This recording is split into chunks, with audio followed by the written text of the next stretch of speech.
Hey guys, welcome to YouTube video. Today it's going to be an update video on the knives I got from JR. So first things first, I go over the ones I'm sending back to the ones I'm keeping. Oh, that should be over here because that's what I'm keeping. To the ones I have to send back and the ones I've kept.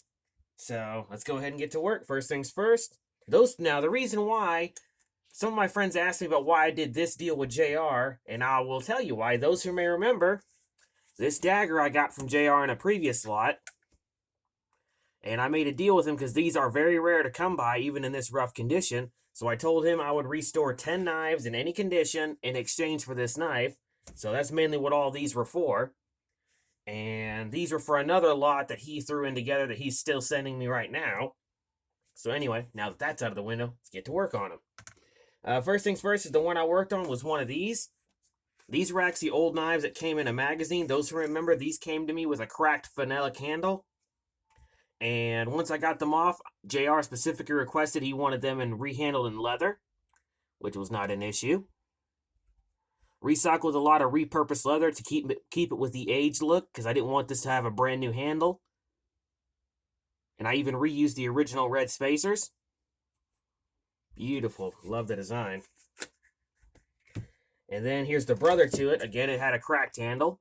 And same thing, I rehandled it in leather, but I gave it a slightly different shaped handle, just to make it look a little different. This one I sadly could not salvage a red spacer because the one that was right here was cracked. And then I hand sanded and polished the blades, bringing them back to a uniform look. And now they're ready to be thrown back into the woods. And then this is a baby Western I cleaned up for him. Sadly, this one doesn't look like I did much to it because there was a lot of deep pitting, but I got all the surface rust off of it and I got all the rust out of the pits. Hand sanded the handle, buffed it back up, and even polished the guard. So there's that. And then this one was one of my favorites. This one's from Japan. Sadly, the sheet's in not good shape, but the knife itself came out okay. It revealed a lot of nice markings underneath it, and I even revealed a maker. Beautiful. Polished up the blade, cleaned it up, and cleaned up the handle by polishing it up. Beautiful. And then this is a Boker version of that Western. This apparently a lot of companies made this particular style. I at first thought it was an Imperial, but the markings don't lie. This one, again, I didn't do much to it, but I did enough. I got all the rust off of it. I polished it up, made it look a lot nicer, and put a nice edge back on it. Did the same thing to the handle, polished it up, made it look a lot nicer. And then another one of my favorites he had me work on, a 1930s or 40s Ka-Bar knife.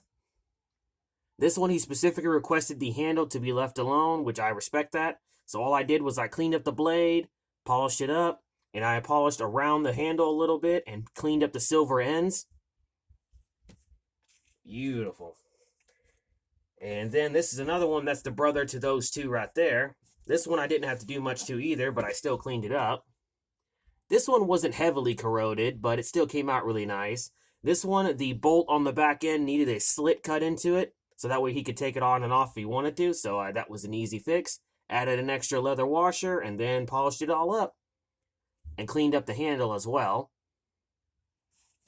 Beautiful, and I love the sheath on this one too.